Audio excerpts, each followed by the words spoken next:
Oramos. Dios Todopoderoso y Eterno, Padre de Jesucristo nuestro Señor,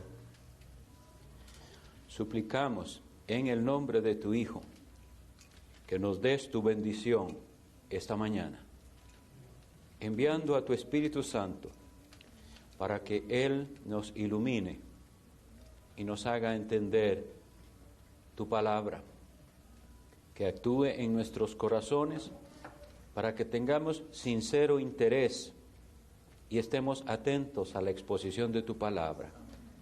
Pido por cada alma aquí presente. Te suplico, mi Dios, que me libre de ser tropiezo con lo que digo o como lo vaya a decir. Cuida las almas de los que están aquí, de mí mismo, y dales tu bendición, que escuchen no voz de hombre, sino tu voz en tu palabra, porque tú hablas. Que tu Espíritu nos capacite, que nos bendigas con tu presencia, y que al salir conozcamos un poco más quién es Cristo y qué es lo que tú pides de nosotros. En el nombre de Jesús, amén. Pueden tomar asiento.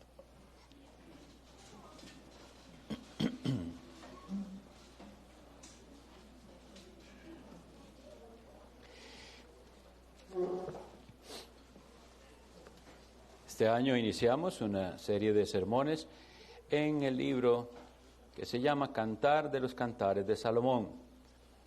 Vamos de una manera continuada, predicando los versículos en orden. Entonces vamos a leer primero los primeros 8 versículos, aunque la exposición es a partir del versículo 4. Cantar de los Cantares, el cual es de Salomón. Oh, si él me besara con besos de su boca, porque mejores son tus amores que el vino, a más del olor de tus suaves ungüentos. Tu nombre es como ungüento derramado, por eso las doncellas te aman. Atráeme, en pos de ti correremos. El rey me ha metido en sus cámaras. Nos gozaremos y alegraremos en ti. Nos acordaremos de tus amores más que del vino. Con razón te aman. Morena soy, oh hijas de Jerusalén, pero codiciable, como las tiendas de Cedar, como las cortinas de Salomón. No reparéis en que soy morena, porque el sol me miró. Los hijos de mi madre se airaron contra mí. Me pusieron a guardar las viñas, y mi viña, que era mía, no guardé. Hazme saber, oh tú, a quien ama mi alma, ¿dónde apacientas? ¿Dónde cesteas al mediodía? Pues ¿por qué había de estar yo como errante junto a los rebaños de tus compañeros? Si tú no lo sabes, oh hermosa entre las mujeres, ve, sigue las huellas del rebaño y apacienta tus cabritas junto a las cabañas de los pastores. Que Dios bendiga esta lectura de su santa palabra. La vez anterior habíamos llegado hasta el versículo 4. Y quisiera volver a la última frase del versículo 4 e iniciar a partir de ahí. La frase es, con razón te aman. Algunas versiones han traducido, los rectos te aman. Hay una posibilidad de que eso fuera, pero ambas cosas son útiles. Y yo voy a querer enfatizar en con razón te aman. ¿Qué significa esa frase? Nos dice tanto, mis estimados, nos dice tanto. Porque es una expresión de que conociéndolo a él, esta mujer dice, ahora entiendo por qué él es tan querido. Los que lo conocen me han hablado de él cosas maravillosas. Los que lo conocen se expresan de él de tal o cual manera. Y como en el caso de aquella mujer samaritana que se lee en el Evangelio de Juan capítulo 4, que ella después de un encuentro con Jesucristo va y dejando su cántaro, dice la Escritura, va a Samaria y le dice, venid, ved a un hombre que me ha dicho todo cuanto he hecho. Y les habla, ¿no será este el Cristo? Y vienen ellos y hablan con él y Jesús les habla. Y finalmente el capítulo termina diciendo que ellos le dicen, mujer, ya no creemos por tu dicho, porque nosotros hemos oído y sabemos que este es el Hijo de Dios, el Salvador del mundo. Entonces, esos hombres están actuando como lo que se expresa aquí. Con razón, ella hablaba así. Y ahora entonces ya no estamos aquí porque alguien nos contó y nos dijo, sino con razón. Nosotros quisiera hacer una aclaración sobre la interpretación del Cantar de los Cantares, y la voy a estar haciendo conforme lo demos, porque podrá haber personas que no estuvieron en las exposiciones anteriores. Gracias al Señor que quedan grabadas. Si usted no ha escuchado las anteriores, tiene la posibilidad de escucharlas, donde se amplía un poco más lo que estuvimos hablando de Salomón, del tipo de literatura que es esta, etcétera. Pero sí, tal vez es necesario que esté enfatizando cuál es nuestro énfasis en la interpretación de los cantares. Hoy en día hay quienes piensan que la principal aplicación del Cantar de los Cantares es la vida de pareja. Un esposo y una esposa y su vida y la vida amorosa de un hombre y una mujer. Y que ese es el principal sentido. Bueno, es mi convicción que aunque claro que sí hay aplicación para este tipo de relación y para otras, como veremos, lo principal de lo que este cantar nos habla es de esa relación de verdadero amor de Jesús, el Hijo de Dios, con la iglesia de Dios, su esposa. La desposada del Cordero de la que nos habla Apocalipsis. Y ese será entonces, les anuncio, el énfasis principal. Como les digo, sí, habrá aplicaciones diversas y Dios es maravilloso como nos enseña, pero lo principal que estaremos viendo a través de todo el Cantar de los Cantares es la exposición de los diferentes estados espirituales, con muy variadas ilustraciones y analogías, pero estamos hablando de algo espiritual. Entonces, como les digo, esa frase, con razón te aman, es la expresión de uno que se convierte y llega a comprender lo que aquellos cristianos tanto le hablaban de Cristo. Llega a comprender por qué aman tanto a Jesús y por qué hablan tanto de Él. Pregunta. ¿Ha usted llegado a poder decir, con razón aman los cristianos a Cristo? ¿Llegó ese día a su vida, a la conversión en el que usted dice, ahora entiendo por qué es que ellos hablan tanto de Jesús? ¿Por qué es que para ellos Él es lo más importante? Es que las cosas no se responden simplemente, ¿y por qué está usted hoy aquí? Ah, bueno, porque la Biblia dice, o sea, nada más regla, no, es que hay algo más allá que solo es comprensible por el que lo conoce a Él. Ya sé por qué es que son tan celosos con guardar el culto al Señor. Ya sé por qué es que quieren hacer un segundo culto. Ya entiendo que no es una cuestión de una regla impuesto, es que con razón. ¿Ven?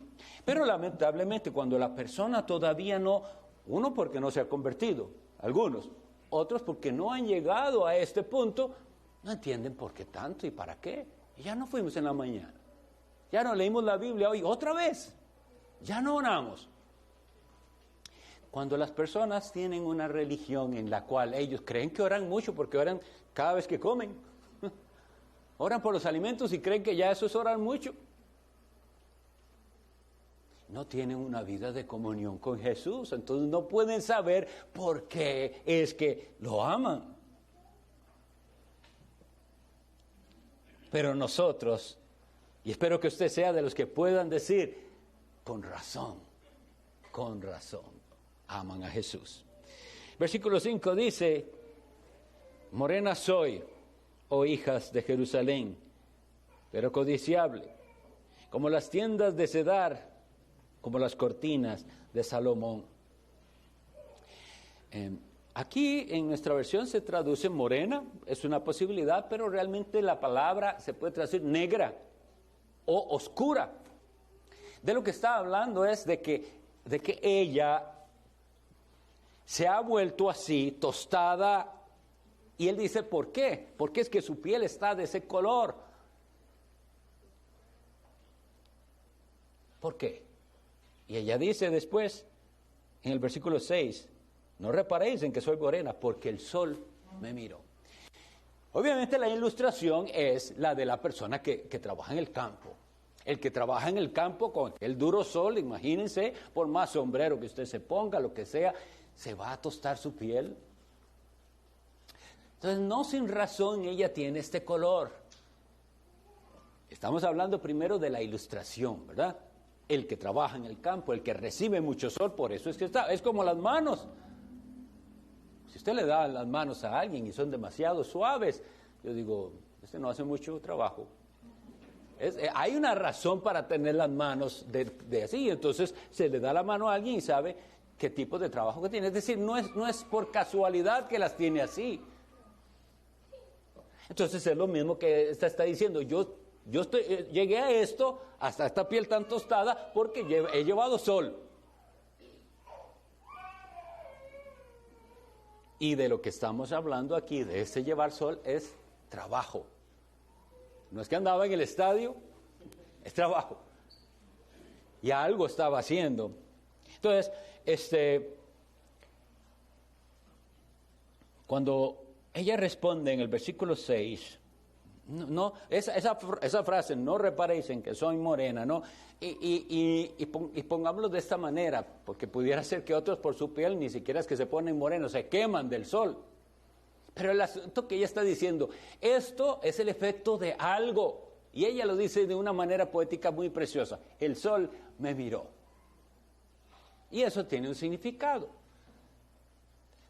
No son los significados del Cantar de los Cantares tan difíciles, pero no nos detenemos a pensar en ellos. Y por eso pasamos y leemos y decimos, no entendí nada. No se detiene a pensar, ¿qué significa esto?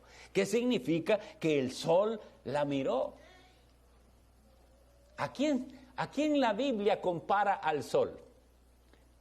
Pudiera leer para ustedes Malaquías 4:2, que dice, en la profecía de Malaquías, capítulo 4, versículo 2, dice, mas a vosotros, los que teméis mi nombre, nacerá el sol de justicia, y en sus alas traerá salvación. Entonces, ¿a quién está comparando Dios como el sol? Al Salvador. En sus alas traerá salvación, el sol de justicia. Como que esta mujer dijera, el sol de justicia me miró y por eso estoy así. Tiene que tener un efecto en su vida si el sol le ha mirado. Y eso es lo que yo pregunto, ¿tiene? ¿Se nota en algo?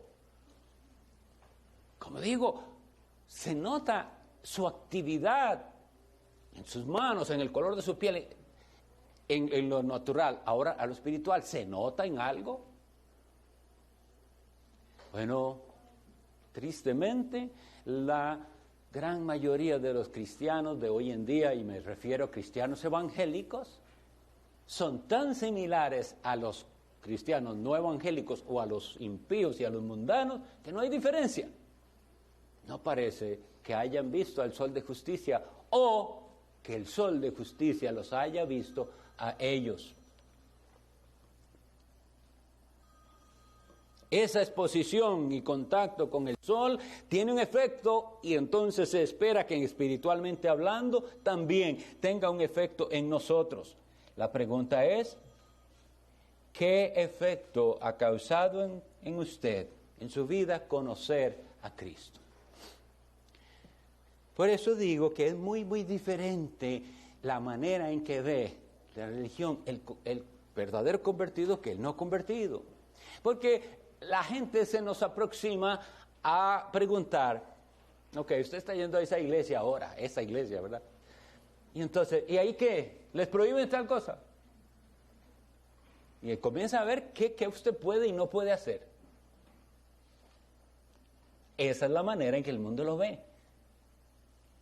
Le prohíben tal cosa, le exigen tal cosa. Como yo cuando comencé, que el Señor me rescató en aquella, y comencé a ir a la iglesia y se dieron cuenta en el trabajo donde estaba, y lo que primero me preguntó un compañero fue, ¿les exigen el diezmo? O sea, él pudiera ser que por lo que conversábamos quería ir a la iglesia, pero primero quería asegurarse de eso, porque su corazón es mezquino. De paso, nosotros no practicamos eso como lo hacen en otras partes. Pero vean dónde está la gente. La gente está, ¿qué van a pedir de mí? ¿Qué me van a prohibir hacer? ¿Qué me van a dejar hacer? Y no es así. Es que una vez conociéndolo a Él, una vez que el sol le mire, hay un cambio en su vida y entonces usted no vive de esa manera con reglas, se puede, no se puede, es con razón, te ama. Ha causado un efecto conocer a Cristo que lo que vaya yo encontrando en la Biblia, porque ninguno de ustedes ni yo ya llegó a la meta. Estamos apenas caminando y en el camino nos vamos a encontrar con cosas a las que diremos, vea que no había entendido esto yo así y el Señor pide esto de mí y yo no lo he hecho. ¿Qué hay que hacer? Arrepentirse y comenzar a hacerlo. Eso es todo. Por otro lado, no reparéis en que soy morena, y lo que dijo al principio, dice, yo soy morena, pero codiciable. ¿Dónde está la belleza de la novia de Cristo? Eso es lo que debemos pensar. Cuando nosotros vemos las bellas obras arquitectónicas del pasado, como para los antiguos, hacer una iglesia era algo que tenía que ser bello y hermoso.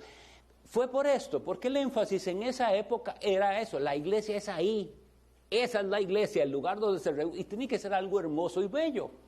Eso era lo que los movía a todo el adorno ahí. Nosotros sabemos que no es así, ¿verdad? Que la iglesia del Señor es la comunidad de fe, los que el Señor ha llamado. Pero en un sentido, quiero ponerlo de ilustración, ¿por qué es que lo hacían? Porque sabían que esa novia de Cristo, que es la iglesia, era hermosa. Eso pasó, hoy en día hacen cualquier cosa, ya no se representa de esa manera. Pero la iglesia tiene una belleza y una hermosura que no conoce el mundo. Dice el Salmo que tenemos aquí, adorad a Jehová en la hermosura de la santidad. Para los creyentes, para el que han entendido, esta es la belleza, la santidad. Entonces, entre más crecemos en santidad, entre más nos limpia el Señor de todas esas cosas que nos contaminan, de toda esa manera de pensar mundana, de esa manera de hablar mundana, de esa manera de vivir, de vestir también. Cuando nos va limpiando de todo eso, el Señor, esa es la belleza. Aunque esté tostada por el sol, es bella. Es codiciable, pero en un sentido diferente. ¿Cómo es que ve el mundo la belleza? Todo es sensual. No es la belleza que tiene la novia de Cristo. Es en la hermosura de la santidad. Y el mundo no quiere nada de eso. De hecho, usan la palabra santo como algo tan santo que... Y es casi como despectivo. Esta comparación que hace de las tiendas de Cedar y de las cortinas de Salomón, resulta que es que precisamente esas tiendas que hacían los pastores en esos lugares eran tiendas de pelo de cabra y eran oscuras en su apariencia, eran pelo negro, parece, y entonces usted lo que veía era unas tiendas, como decir tienda de campaña, algo así, de ese color oscuro, de pelo oscuro. Pero si usted entraba, había cosas interesantes y hermosas ahí. E incluso cosas exquisitas, como las cabañas, dice, las cortinas de Salomón. Por fuera parece una cosa, pero dentro es mejor. En cambio, es diferente de lo del mundo. En el mundo es al revés. O guapa, como solemos decir, por fuera, pero, ay, qué corazón tiene. No ven dónde está la verdadera belleza. Igual los hombres, cualquier hombre o mujer. Pero nosotros estamos tan influenciados por el mundo y por Hollywood, que eso es lo que impresiona, lo externo, el cuerpo. No es así. Ese codiciable está en otra cosa, en la novia de Cristo, en su piedad, en su carácter, en lo parecida que es a Cristo. Porque Jesús dice, aprended de mí, que sois manso y humilde de corazón. Así es la esposa del Cordero. Tiene el fruto del Espíritu Santo y eso se refleja en un carácter que le hace espiritualmente bella, hermosa. Como dice Isaías en el capítulo 61 con respecto a esa vestidura, dice, me atavió como a novio y como a novia con sus joyas. Había algo hermoso, pero en el caso de esto es algo no tan visible. Visiblemente es una mujer tostada por el sol de tanto hacer, pero espiritualmente la novia de Cristo. Ahora, pasamos al siguiente versículo que dice, los hijos de mi madre se airaron contra mí, me pusieron a guardar las viñas, y mi viña que era mía, no guardé. Lo que nosotros leemos aquí es un reconocimiento de las faltas, un reconocimiento de lo que no hemos hecho bien, y el arrepentimiento verdadero nos lleva a eso. Recordemos que nosotros entendemos el arrepentimiento no como algo que pasa una vez por allá, sino que es esencia de la vida cristiana, un corazón arrepentido. Y esta mujer está reconociendo, no está poniendo excusas, no está justificando ni echándole la culpa a alguien, sino que dice la realidad. Los hijos de mi madre, sus hermanos, sus parientes en la carne se airaron contra ella. Y tenían razón de hacerlo, ¿sí o no? Porque dice, ¿por qué es que se enojaron? Bueno, en el caso aquí que estamos hablando, obviamente la ilustración es una viña. Son matas de uva. Bueno, le dejamos cuidando, pero ¿qué es esto que vemos? Está todo descuidado. Me pusieron a guardar las viñas. ¿Y no lo hace? El libro de los Proverbios, en el capítulo 24, versículo 30, dice lo siguiente.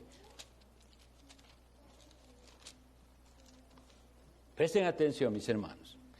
Proverbios 24, 30 dice, pasé junto al campo del hombre perezoso y junto a la viña del hombre falto de entendimiento.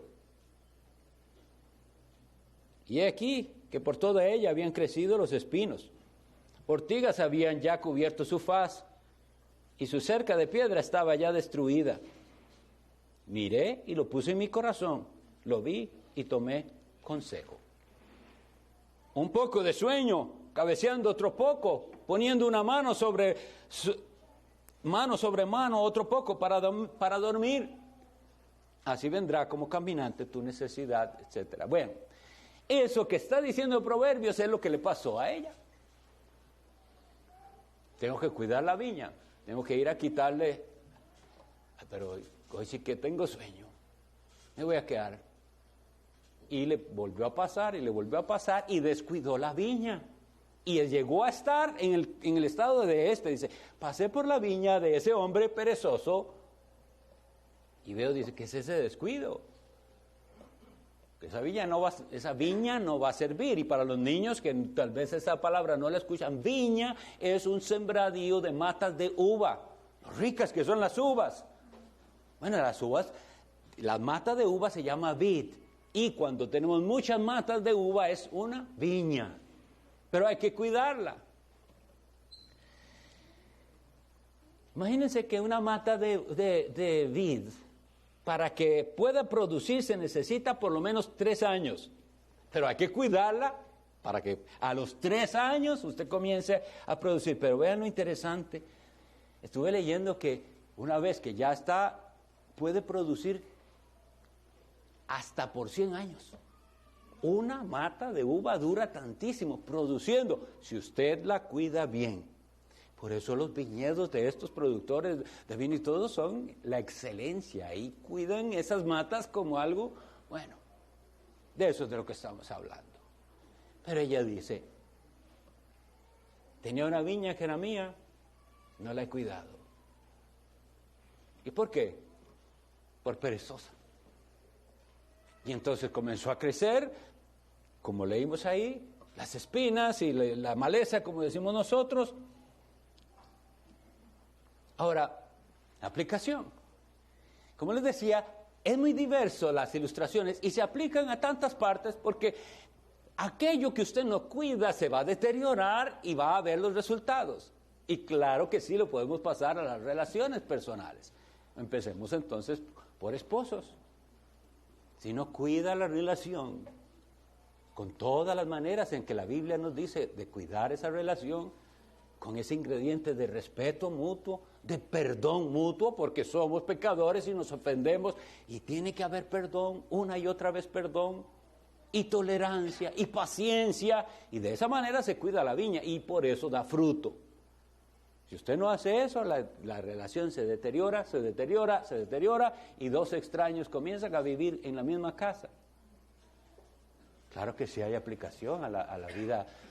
Igual con las amistades, igual con sus hijos. Mire, es tan triste, a mí eso me partiría el corazón, de que la relación con mi hija, que es cercana, se llega a deteriorar al punto de que parece que estoy hablando con un extraño. Les ha pasado a personas.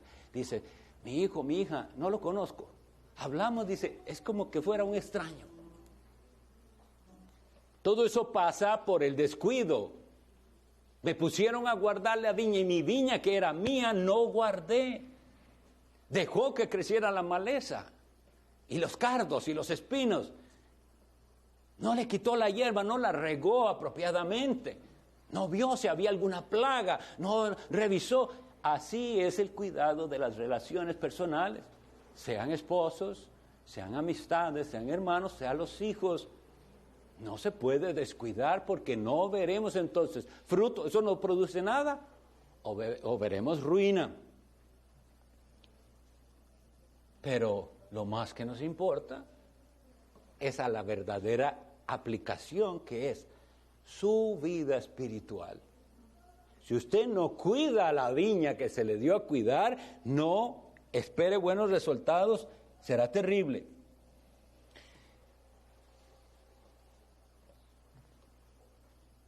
Tenían razón de enojarse con ella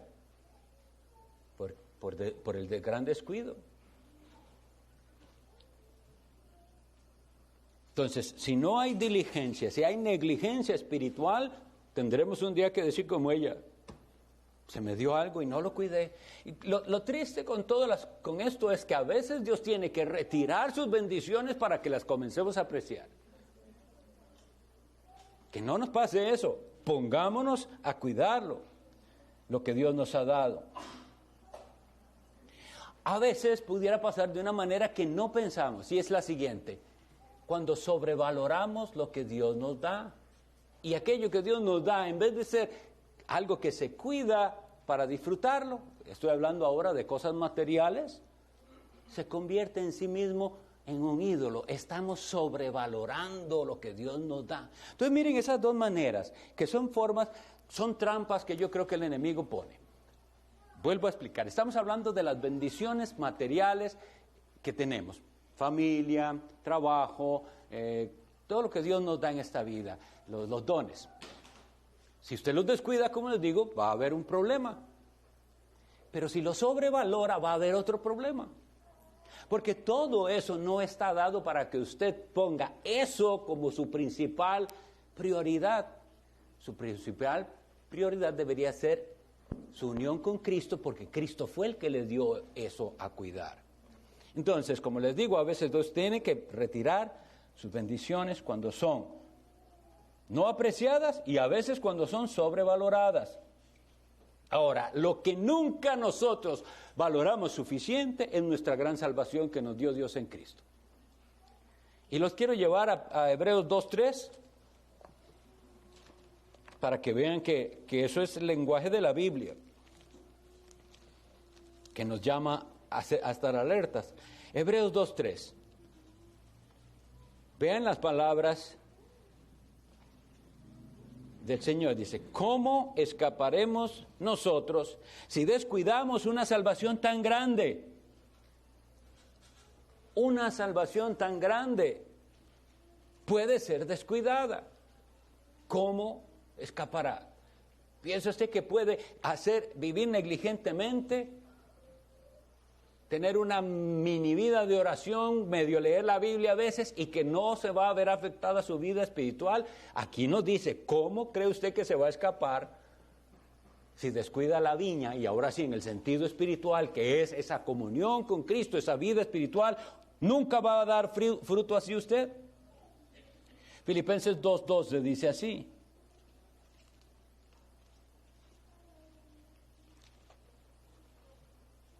Por tanto, amados míos, como siempre habéis obedecido,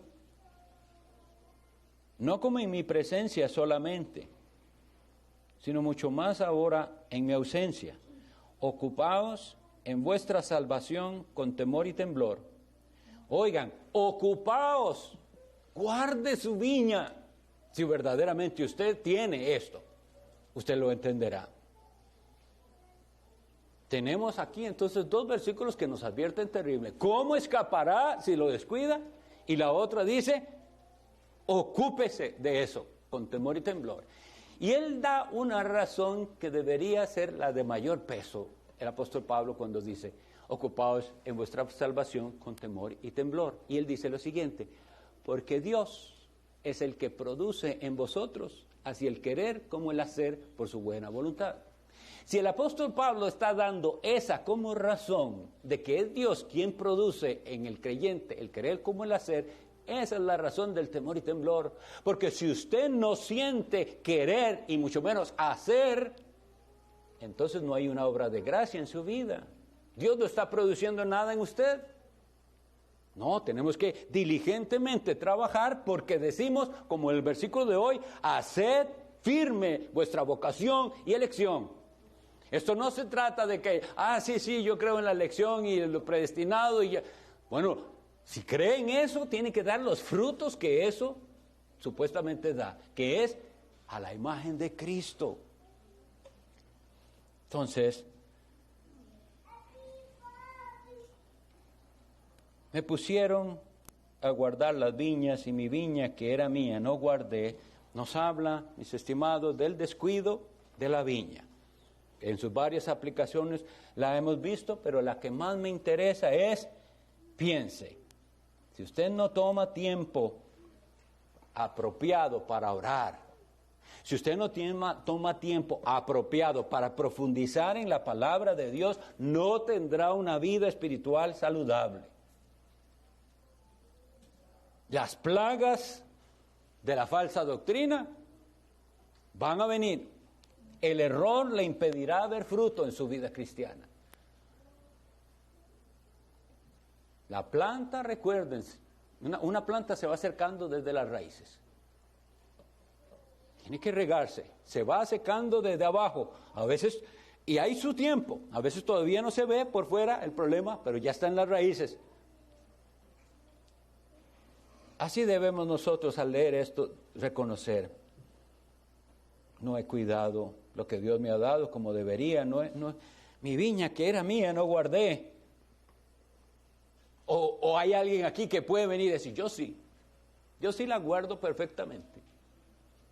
Ese es uno de los grandes problemas. El orgullo es el que no nos permite sacar provecho de la palabra de Dios, porque nunca vemos que es con nosotros el asunto, sino que hay alguien para el cual esto se aplica, no para mí.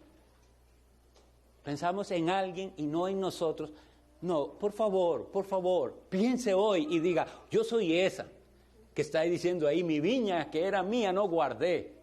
Eso es lo que soy yo. No he sido fiel a Dios, no le he buscado como le debería buscar y ya las raíces se van secando. Hay ejemplos muy fuertes, ya pasamos por ellos en las predicaciones del Evangelio de Marcos. Pero hay maldición si no hay fruto. Jesús llegó a una higuera y no había fruto y la maldijo. Y dice, se secó desde las raíces. Por eso es que tiene que haber temor y temblor y cuidar la salvación y ocuparse en ella. ¿Y cómo escaparemos? Todo eso tiene un efecto en nosotros. Que lleguemos a decir, no he guardado la viña como debería.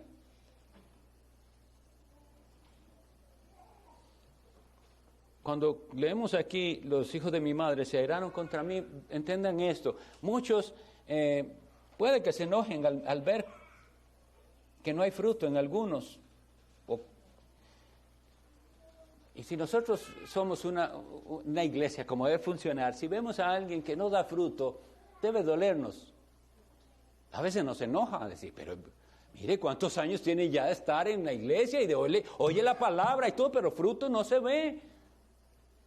Eso es parecido a lo que dice, se airaron contra mí, no ven fruto. Pero hay una cosa peor y es que el enemigo se burla de aquel que diciéndose cristiano no da fruto y vive como el mundo.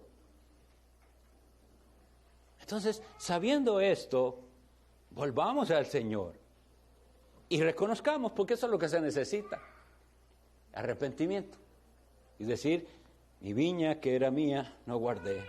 Pero Señor, yo un día te vi, o más bien tú me viste a mí, por eso tengo este color. Quiero entonces volver a ese estado en el que la belleza espiritual era lo principal para mí.